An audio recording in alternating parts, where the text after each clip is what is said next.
அன்பான உறவுகளுக்கு வணக்கம். நம்மளுடைய சப்ஸ்கிரைபர் அண்ணா வண்டி ஓட்டிக்கிட்டு இருக்கும்போது திடீர்னு நிப்பாட்டணும் அப்படின்னா கிளட்ச மிதிச்சு பிரேக்க மிதிக்கிறதா அல்லது பிரேக்க பிடிச்சிட்டு கிளட்ச மிதிக்கிறதா அப்படிங்கிற சந்தேகம் இருக்கு அப்படின்னு கேட்டிருந்தாங்க.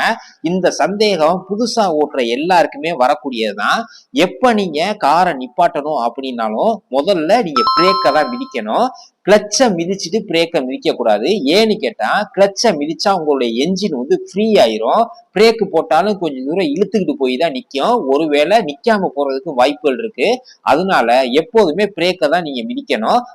பிரேக்கை மிதிச்சுட்டு வண்டி ஆஃப் ஆகாம இருக்கிறதுக்கு தான் நீங்க கிளட்சை ஃபுல்லா அமுக்கி அதுக்கப்புறம் கியரை குறைக்கணும். சரிங்களா? வண்டி ஓட்டும் போது எந்த ஒரு சிந்தனையில இருக்கக்கூடாது. உங்களுடைய முழு கவனமும் வண்டி ஓட்டுறதுலாம் இருக்கணும்.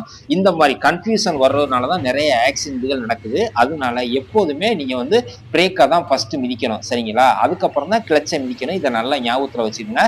இந்த தகவல் பிடிச்சிருந்துச்சுன்னா லைக் பண்ணுங்க. உங்க ஃப்ரெண்ட்ஸ்